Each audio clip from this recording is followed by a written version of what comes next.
Welcome to another episode of Equipped. I'm Pastor Josh Roberts. And I'm Pastor Peter McIntyre.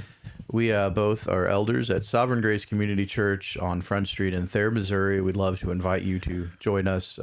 10 is a good time to show up, 10 a.m. on Sundays for fellowship and coffee. 10:30 is when the service starts. We'd love to see you there. Yeah, so we've been talking about tearing down strongholds. We've been talking about the qualifications of the elders. Of course, if your church's member ran, you need to fix that because it would mean that every member has to fit all of these qualifications, which, let's be honest, that's not the case. Yeah. Paul said to Timothy, pay very close attention to yourself and your teaching, and by it you'll save yourself and your congregation. Now, Paul's talking to an elder, a teaching elder, when he says that. So if your members are in charge of everything and they are not paying close attention to themselves, they are not paying close attention to their teaching, you're in trouble. Your church is not set up for you to get to heaven. Yeah. And so in that vein, then, we're looking at the qualifications today of an elder for hospitable and good reputation with outsiders. Hospitable is an interesting one to me. I think we can go through these fairly quickly in this episode, but hospitable strikes me as an interesting disqualification for someone from eldership. Yeah, and what's really interesting too, and I think you and me both are working on this. Yeah. Like I've been working on an addition to my house for 2 years. Why? Because I had a guy show up a couple years ago and say, I need a ride to West Plains, and he was kind of skeevy looking. And I made him lift up his hands, and I asked him, is there anything in your pockets? I patted him down, made him put his backpack in the back of the thing, and I was very careful with him, but I helped him out, and that's about as good as we can do right now. Every time I get somebody who needs money, I'm trying to figure out what work I can give them, make them work a little bit, pay them more than they deserve, that kind of thing. Yeah. So I know we do that. But one of the interesting branches of hospitality is, in the Middle East, if someone comes to your house, you're supposed to give them a place to sleep and stuff like that.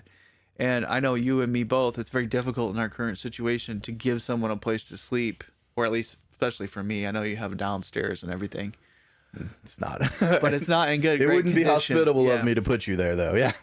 So there's an implication here, and so there is an implication here, strangely, of a certain amount of wealth or set up so that you can be hospitable to people. And this is also true too. So Paul says it also implies that you not spend your money so freely that you don't have anything to share with somebody that shows up.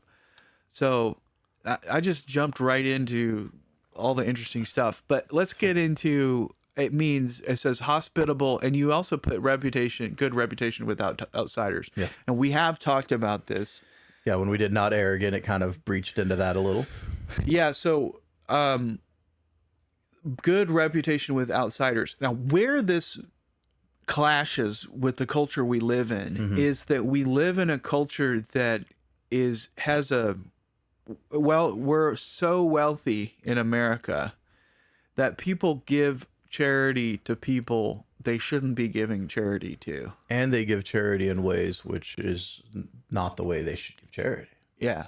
So you think about the Gentiles will all get together and then do a pie auction. Yeah. Where people will bring a $10 pie, and then it's so great, it's so wonderful that people will bid it up to $1,000. And it's oh, wow, isn't that great? And it's strange because in me, there's a certain part of that is kind of cool, they bid it up to $1,000. These people really care about this person. Ethel doesn't even make that good of a pie. But imagine the only person who had to pay the $1,000 was only one of the bidders. And they all get this sense of community and boy, we really care about Ethel or whatever. Jesus talks about this, that you blow a horn whenever you give. And we see this in the current, you know, at the local churches. Every time it's like school season, they'll be like, oh, we're doing this thing where we're going to give X amount to this. We're going to do a backpack handout and all kinds of stuff. They're like, guys, we had so much stuff left. They just basically gave a bunch of free crap to people who probably didn't need it. And then they get to go over social media and tell everybody about it all over the place. Yeah. So we're in a weird time as far as we're talking about hospitality, but we live in such a weird time where there's an overblown sort of charity where everyone blows the horn every time they give charity. And so it's kind of a strange topic. Yeah. Well, and in the social media thing too, it's like, first off, as you said, they probably don't need it. It's just a bunch of free stuff to people that could do without it. But if they do need it, like, how humiliating for like a church to be like, we're giving little Bobby Samuel here a backpack full of stuff for school because his family is in a hard time, and we want Liz smile, Timmy. Like, you know what I mean? Like it's so humiliating that it's not hospitable. It's not a good form of charity. Like, you would be much if Timmy's family needs help, give them $50 and don't tell anyone about it, and your father will reward you who sees what's done in secret. Like, that's the biblical method of charity. Or they'll do like a free thrift thing, and then they'll tell the whole church, well, everybody has to come out. You have to be supportive so that nobody feels bad when they show up. And they do all these things to try to get people to not feel like they're taking charity. Yeah. But here's the problem with that. And really, we're just going to spend all our time talking about charity. The problem with that is you are taking charity. That's right. You are. And one of the problems we have in America right now is there's a sense of entitlement. Yeah.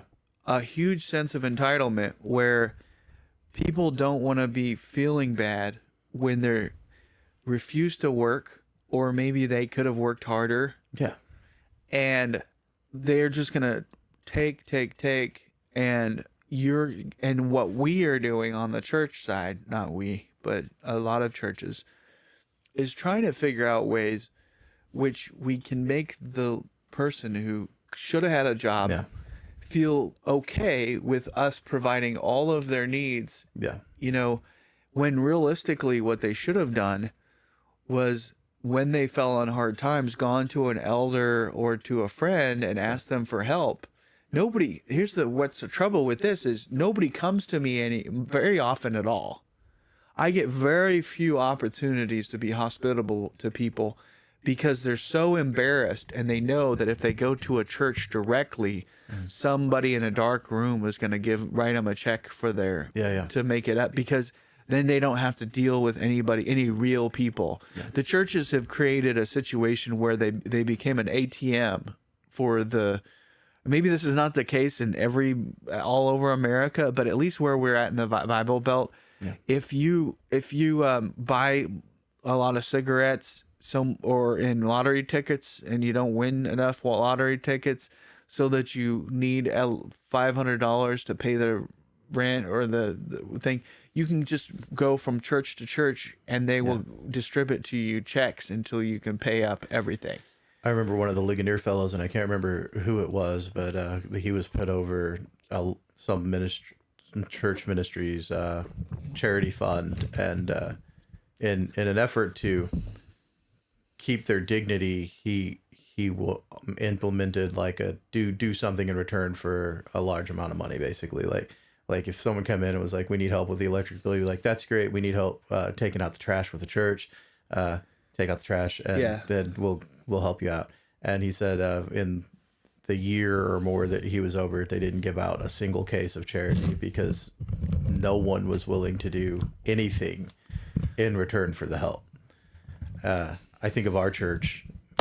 We long ago for us, we've been open 4 years, but long ago we purchased some mattresses and sheets and pillows. Are all brand new, very nice. And when people call us up needing temporary housing, we offer the means of that. We have a church with a shower and hot water and facility to cook in, and we have mattresses, and we welcome you to make use of those for a time until you can get a job and get yourself sorted out.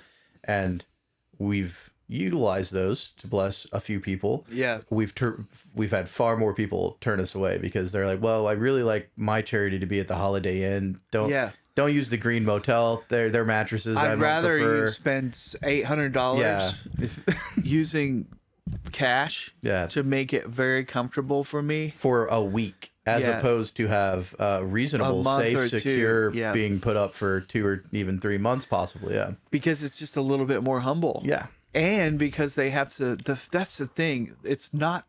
I think the main aspect of it, and the reason why I don't get very many opportunities, and I'm not joking about this, like every time somebody asks me for something, sometimes I feel bad about it afterwards because I realize later maybe it would have been wiser if I hadn't given them something. They're probably a bad person and they're probably going to use it for bad things. But for me, and maybe it's weakness, but also Jesus commands it. So when you're doing private charity, Jesus says someone ask to borrow, lend it. If they ask for money, give it. So for me, it's almost always like, oh, okay, let me give you whatever I have. Yeah. And sometimes I have cash and sometimes I don't. Silver and gold have I none is something I say occasionally. Yeah.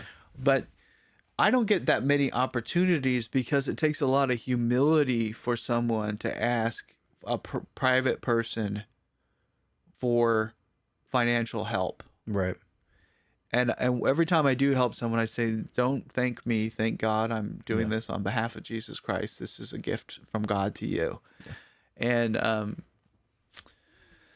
but you don't get very many opportunities, and it's because the world we live in, they don't want to have to take the keys from you and live in the church for a week or a month. Right. Because it's embarrassing. What if people found out that they took charity? Yeah. And it's like, I don't think you guys understand what charity is. Right. It's supposed to be a little bit humbling to receive a gift from someone. That's what charity is. It's a gift. You're not due it. Nobody owes you charity. Now let's see if we can we can get back to the main point, the focus of hospitable as a mark of an elder, because we have a whole episode or two on charity at some point that we need to put out as far as that goes. But okay, I saw recently, I'm going to pick on Kenneth Copeland again. This is the second time in a month that I've mentioned him, but I recently saw a video of some people whose goal was to get in to see Kenneth Copeland at his house. Impossible. Like, not only is it walled off and gated, but has private security. They couldn't even get hardly close to the drive before men in black suits are dragging them away. And it's no, like, let's make sure you're safe and we'll talk to Ken, like, it was none of that. That is a disqualifying mark if you're an elder of a church that you can't be approached, I think. And I think that doesn't just apply to, the men in black style security. I think even if you were over a large church body, like say a John MacArthur, who I love, by the way, but if you're blessed with that sort of a body and it's impossible for the people under you to get to you, for whatever reason, that's a good point. Not hospitable. Yeah, that's a good point. You need to be approachable. Yeah. How would you be able to give anyone anything nice ever from your heart if you don't know, Yeah. And this also goes to this thing about the church being an ATM. Yeah. So we're not, and this is what we're saying is like, your elder is a person who is personally compassionate and charitable to people around him. Yeah, I think it also friendly, certainly. And I think maybe I'm reading into this, so you can correct me on this. This is an off the cuff thought, but to me, an elder being hospitable also implies a necessity for some level of interpersonal connection to him. Yeah. For instance, if I only see my global senior pastor on Sunday for the 30 minutes that he preaches, how can I evaluate him? How would I be able to say, oh, he meets all these qualifications? Yeah. You wouldn't be able to, like, because he is inhospitable. On a reel recently, I saw a Christian comedian. He wasn't very funny, but one of the things he said was something like, would everyone just pray for me real quick? You know, that God would bless me. I always ask this. And then, like, after a couple of minutes, he was like, what do y'all do? And he's like, y'all don't know me. I could have people tied up in my basement right now. Yeah. I'm like, well, there is some truth to that, I think. Like, hospitality does imply, and we're both working on getting our houses more available to more hospitality. Yeah. But you have an occasional cookout over here. Like, we have hangout times. We try to do things with the boys a couple times of a year. Like, we're not separated from the body. Yeah, and then I guess it's implied that you're being friendly and with the use of your resources. Yeah, yeah. Yeah, so you can't be separated. Hospitality is specifically sharing in a sense of community in an interpersonal way. Yeah. And not just on Sunday or whatever. So, yeah, and that doesn't only apply to your church. It doesn't only apply to your church, but like, you know, if you go to a birthday party, you bring a gift. Yeah. That's pretty basic. Yeah. If you don't have like basic, ability to be basically friendly with your resources, then you probably shouldn't be an elder. Yeah. And I think that's exactly the right way to phrase it. There is a sense of utilizing what gifts you have on behalf of the body, which is conveyed in Scripture. And I think that applies into many realms, including something like this.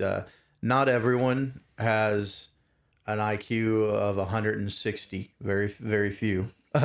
And so not all are going to be best suited to great intellectual works, writing, Aquinas level theology books. Not everyone is rich and is going to be open to high levels of charity and ministerial support. But God has given all of us some means, some tools to work with, including some level of financial and living quarters, etc.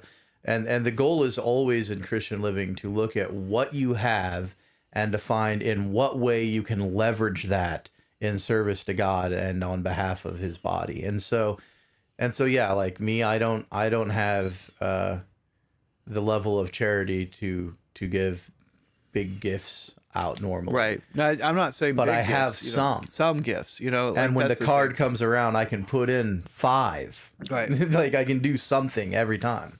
I can be hospitable. Yeah. So, and I think that a good test of whether someone can be an elder is if they're living under the gun, in the sense financially all the time.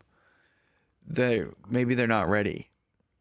Like if they're always like, I wanted to give a gift, but I couldn't give anything at all.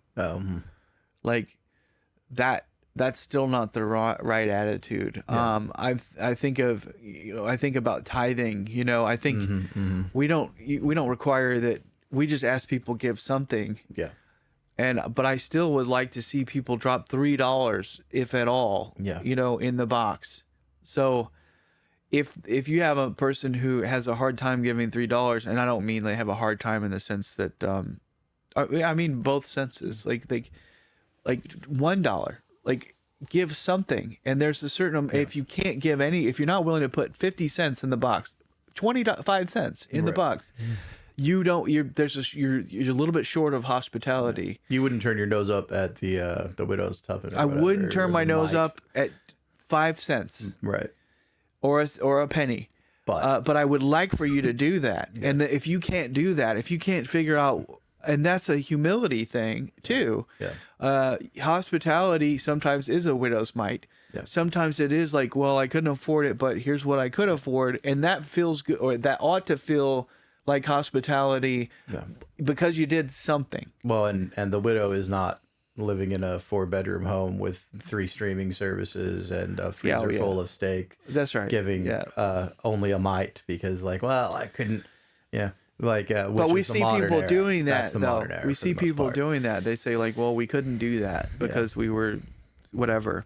And it's like, well, you're not, okay, you're a Christian, but you're not elder quality yet. Oh, certainly, yeah. And I think there's, when you get into that type of conversation as well, you look at the fact that it's God who supplies and that you're to give generously out of a heart that desires to do so. And I think in my estimate that, well, we don't require a 10% tithe. I think that 10% is sort of the baseline. Yeah. It's sort of the lowest level of willing giving because you know that God provides for you, and it's not a frivolous use of your resources. You could probably not have McDonald's one extra day this week and give 10%. 10% at McDonald's one time. I know. That's what I'm one saying. Time like at a family if time you eat out McDonald's, one time with a family of 3 or more, you've got your 10% right there. Just go home and have a ham sandwich.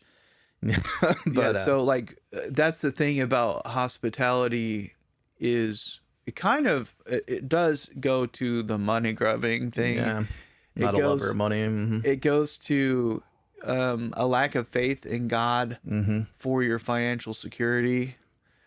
Sometimes it goes to a lack of wisdom in your financial, like you said, you could cut back on eating out and then be able to be hospitable to someone else. And then, if we are living in what he's told us to do, then we're just logically working our way to a life that can do that comfortably. So if I can't be hospitable, well, do I need to cut back on my finances? Yeah. Do I need to find another source of income? What do I need to do? So righteous living kind of works itself out if you're trying to do it. And somebody who is not able to be hospitable has not arrived yet. Yeah. At just a sort of a balance of Christian living.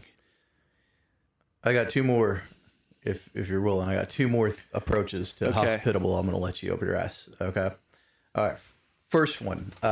It's a natural human element. Paul even says that there will be cliques, if you will. There'll be groups. There'll be within the body, in order that we can tell who's right in certain beliefs and stuff like that. Yeah. It's an undeniable truth. If you've got a few people even, there's going to be some people in the body that you're more prone to be like, I really enjoy spending time with this person. And there'll probably be someone that you'll be able to say, like, I don't really love spending time with that person. But as an elder, your hospitality has to extend to both. Wouldn't you say? Yes. And so it's important that you're not neglecting a particular sheep due to personality differences and things of that nature. I think that is another good definition of hospitality. It doesn't mean that we're going to be great friends or anything. Right. It's just that I have extended a hand of friendship to everybody that's in my zone of influence. Right.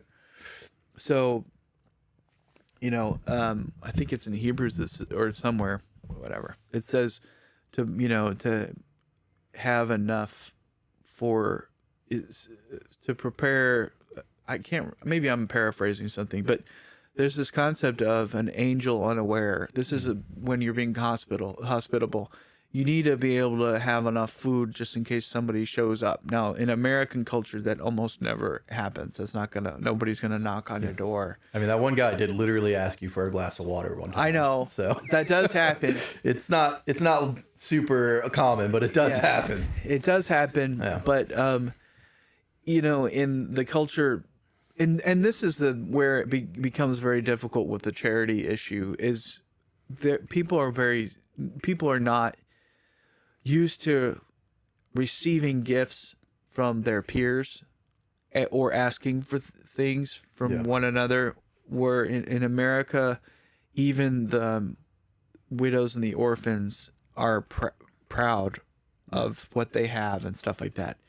So that's where it kind of gets weird, but we need to be ready with everyone, even if they're kind of like not our cup of tea. Yeah. And what, as you pointed out, you have people at a church who just, it's not in your circle of friends, or they gravitate towards another clique or something like that.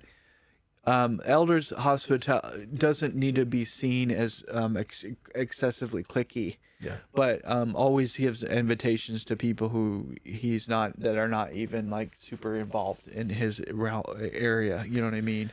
I do think of people. I do think of, in my life, I've always been part of a more poor family. There have been more wealthy people that invite you to their house. Yeah. Because you're poor. And I think honorably of those people. Yeah. And I think my goal as a Christian, as an elder, would be to have enough wealth where I could sort of become that person. Yeah. Where you invite but again, those were people in like their sphere at their church or in their sphere of influence, and that's what we're talking about here. We're not necessarily talking about somebody going down, picking up people on the side of the road and stuff like that. Well, I think of I think it was Paul's rebuke of Peter, because he was kind of favoring the Jewish Christians, right? Like that can be an issue. I suppose if I take this into a sort of the hyperbole here, I would ask it in this way. Let's say you're a Christian, you're in a body, you're listening to this. You're one of our few listeners. But you're listening to this, you're a Christian in a body, and you say, my Christian elder is fairly hospitable. When there's a cookout, I'm invited. He talks to me on Sunday and shakes my hand. But I look over, and I see him with his friends. Yeah. I see him with the five in the body that he is with every Sunday, and he hangs out with. And it's not that he doesn't give me a bone, but I would love that. Yeah. Could you then justify leaving that church to look for another biblical church in order to find, quote unquote, your people, under the pretense of, well, I didn't feel that he was as hospitable as I would like? Well, I would say you need to go join that group, at least first. I mean, we always have people that want to be by themselves. I don't think it's hospitable.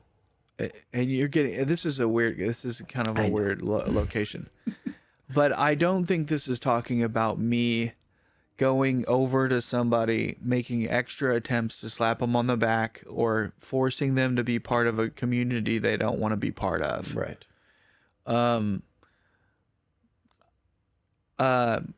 Like you and me are really nerdy. We like to talk about Star Wars and sometimes coding, politics and stuff like that. Even when we talk about the Bible, we're nerdy. We get theology. I can't, but I'm not limited to that. Right. If someone doesn't want to join us in conversation, I don't think we're talking about forcing people. I don't know. I don't think that it extends into the realm. First of all, let me counteract what you're saying by pointing to what you'll see in most churches is hospitality, which is you have an elder who's especially good at backslapping, at handshaking, and at small talk. Yeah. How's it going? Oh, how's the hunting and all that stuff? And they'll engage you in about 45 seconds of heartfelt, cheery talk. You know what I mean? And I don't think that's what's in play here. And I really don't think, we're called to have a bunch of phony interactions with people to try to continue to over and over and over, try to include them into the group. Yeah. That's not what we're talking about here. And also that's not a justification for you. Truthfully, I think most of those people that you're talking about, they like what they're doing. They like staying with their own group or whatever. And maybe they want a pastor that's going to come to them, and even though they kind of reject standing with them or talking with them, or they reject their social, like, you know what I mean? Maybe they want that. But that's not what we're talking. That's not in play here. We're talking about genuinely extending friendliness and charity to those who want it. We're not talking about and you see that this is actually where it extends out in the normal church. They see somebody who's like off the street that came from under a bridge somewhere, show up at the church, and then everyone like surrounds them like vultures and makes sure they feel welcome. Sure, do that, but that's sort of self-serving, overt friendliness, but not real hospitality. It's the guy who has a genuine conversation with that person and takes them out to lunch without anybody knowing about it. It's the guy who that person talks to, who engages and continues in conversation with, not a real conversation, not like a 45-second hammed up conversation. So this is kind of all kind of weird and stuff. This is not saying that you're super friendly in a overt way, but that you're willing to actually spend legitimate time or money, resources, etc., or discomfort on behalf of that person. So 45 seconds of backslapping and hi, how are yous, or aggressively trying to pull people into a group all the time, even though they don't want to. I'm not talking about that. What we're talking about is if that person wants to be part of what you have, if you do extend invitations occasionally and that kind of thing, but if they do need or want something from you being giving to them. All the time in our body I'll look at someone who's kind of outside of the current conversation, and generally it's a man. I don't put myself in with women very much, but I'll say things like come join the city gates, like come join the conversation, but if they don't want to, like extend the thing. But this is not about like making everyone feel welcome in the sense that we see in the modern church, making everyone feel welcome. It's not about feeling welcome. It's about me. I'm hospitable if I'm willing to give of myself to someone who wants it. Okay. Second thing then, it leaps right off of that. So with that view then of what hospitality is, what do we say to the typical pastor? I want to say Baptist because it's very true, but also I've seen it in assembly when we were there as children, who is their entire week is filled with hospitality. I've got to go and visit so-and-so at their house. I got to help this person go shopping. This person's sick, sort of. They're going to the doctor for a cold. I need to go up there. And like suddenly, like that is who they are. Is that a good thing? Is that what hospitality is? I personally don't like the way that pastors are set up like this in the modern church. When they hire them, there's like, you're basically what they do. And when they hire a pastor at Baptist, Assembly of God, anywhere in the local community, it's like, you're going to do all of the hospitality of the whole church. You're going to make everyone feel welcome, seen, visited, everything. We're going to visit everyone in prison, in a hospital, and then you're going to go run around all the nursing homes on a regular basis. You're going to do all of this, and we're not going to do any of it. And we're going to give you a check. To a doctor. This person needs you to take them shopping because their son doesn't like to do it. And of course, I don't care for the way that the church has set that up. However, and what's weird, the thing is, I really think it stretches their elder farther than they can possibly go. And they need to be attending to the ministry of the word. And a lot of that stuff is really actually deacon work of like driving someone to the hospital, or maybe bringing them a gift, or showing up at a hospital asking them if they need anything. Because the deacons are really supposed to be the administrators of charity and work. And I would expect your pastor to, again, give of himself inside of his sphere of influence and knowledge, not from a sense of not from a sense of the point is the person is warm. Your pastor, your elder is warm to those that he's aware of. Yeah. And I know that it sounds like I'm saying I don't have to care about anyone but the people that are in my view. Right. And that is what I'm saying. I'm not saying you need to go, like I said, extend a hand of friendship to the whole church and all that kind of stuff. You need to be available and all that kind of stuff. But ultimately what we're looking for is people that have genuine friendships, and that people who are generally friendly to those who are in those friendships.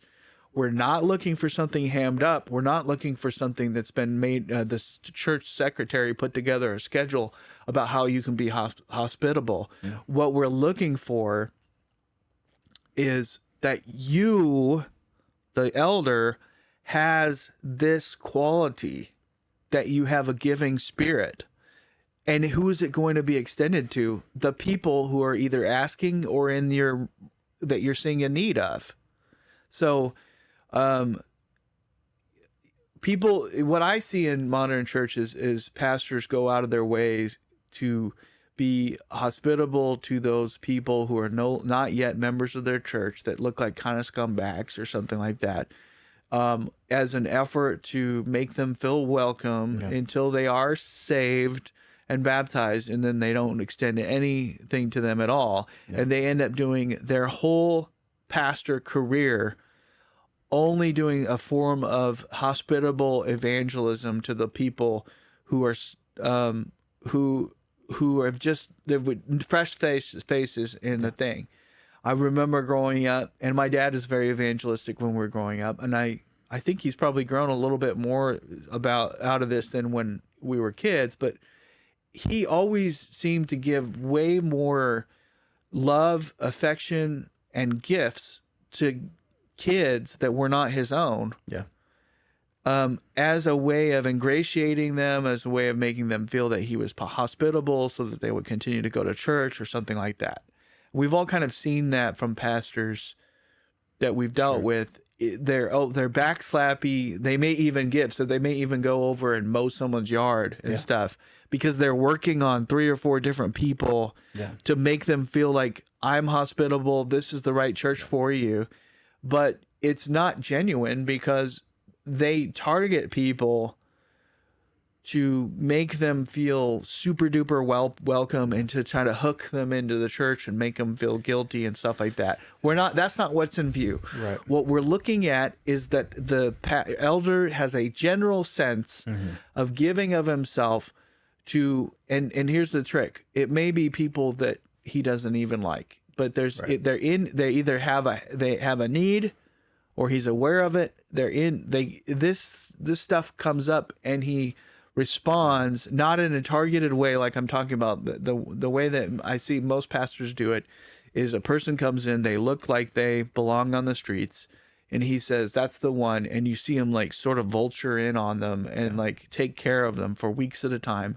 And then 5 weeks later, they get baptized, and then he just has nothing to do with them for the rest of his life.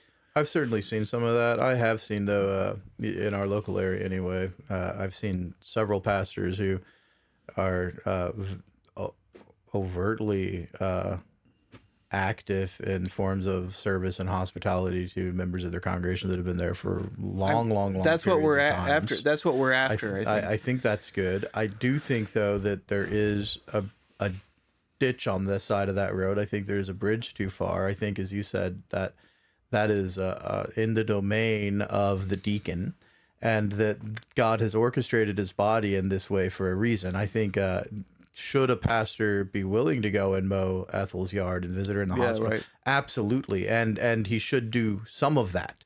Right. But that if it becomes so much that his week is filled with it, and he's not spending time with his children, a good amount of time, enough amount of time to raise them up in the discipline and the nature and paideia and instruction of the Lord.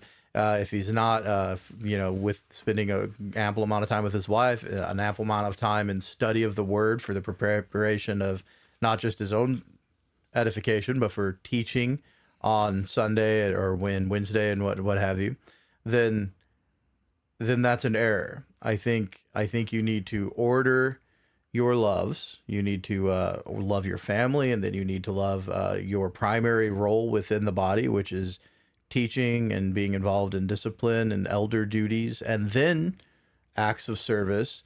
And you should be possibly directly overseeing that those needs are being met within the body by others. Yeah. So Deacon so-and-so, you need to go and mow Ethel's yard this month. She broke her leg.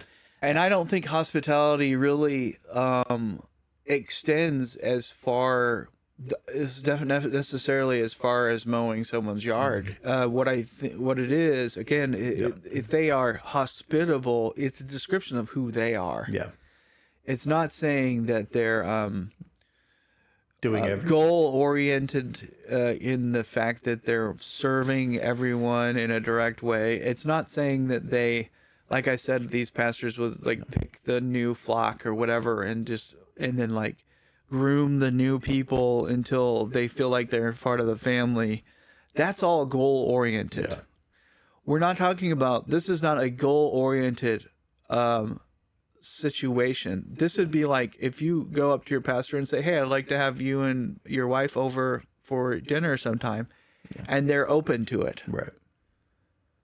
And it becomes more of a thing, or, that they are friendly they're willing to give of themselves. And probably I would say within the scope of hospitality too, there's some level of non-differential application, meaning like he's not only spending his hospitality towards the big tithers. No, or and neither the ones who are not saved yet. Yeah.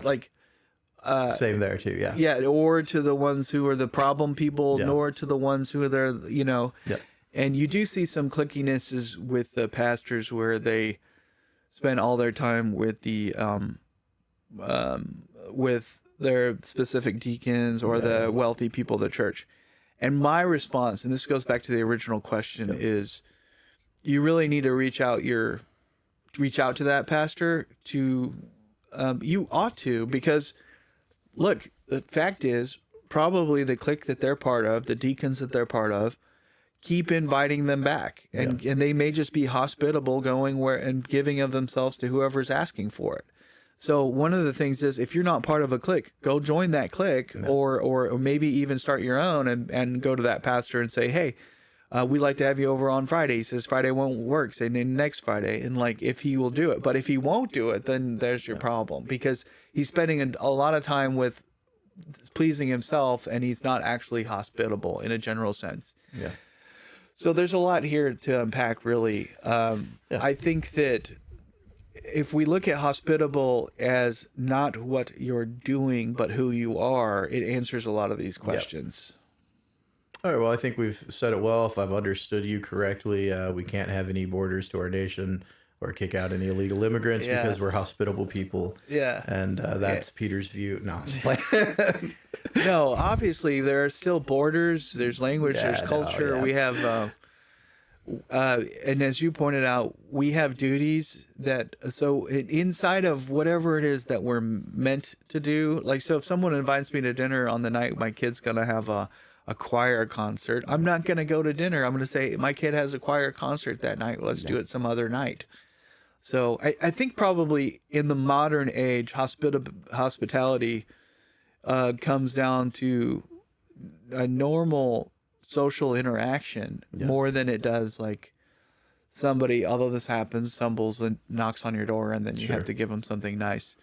It comes down to, is your elder, does he respond to normal social interaction? Does he come when you invite him places? Does he have a conversation when you bring one up? Yeah. I'm not talking about how's the weather out there. I'm talking about, you want to talk about something that has any substance to it whatsoever. Does he do that, or does he cut you off? And I've had many times where I've had time. This kills me because I love theology. I talk with a pastor, start talking about theology, and it's not interested. Yeah. And it's because it's funny, because not only are they not hospitable enough to have a 5-minute conversation about the atonement, but they despise me because I don't know, because I make them feel dumb, because whatever. But hospitality does extend into where the person you would naturally not like to talk to, you spend time with them. So that's, in the modern age, it's probably less about physical resources and more about giving people time whenever they want it. And I think the original question was like, what if those people like to sit all by themselves? Or that's not the right answer thing, but those people sit together and I don't feel like I'm intruding. Intrude. Yeah. Go join them and see if they're going to be hospitable to you and make you part of the group or not. Yeah.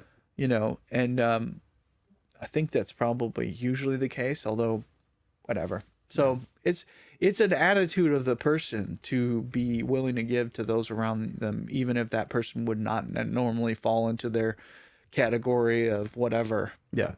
Well, and I think, there's going to be different types of persons within a body.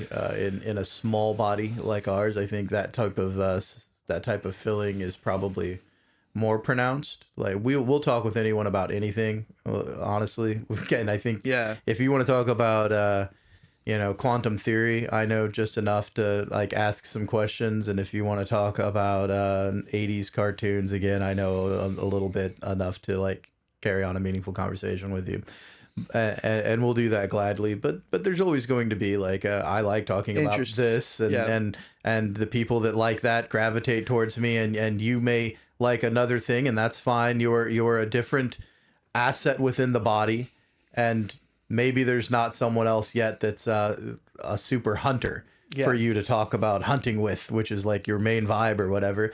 But when that person comes, you'll be a point of connection, and that melting pot scenario of America and the body of Christ will take effect and have a good work there in you. But I think if I was going to pick the phrase of the day from the conversation, then I would agree with the way that you put it earlier, which is hospitality is not necessarily the things that you do, but is the mark of who you are. Yeah. And so what you're looking for is a pastor who is hospitable, that when you approach, you're not a pain. Like, I hate to talk with people. Yeah. I only have a small worldview. I like to preach, and then I like to go home with my family and not be bothered.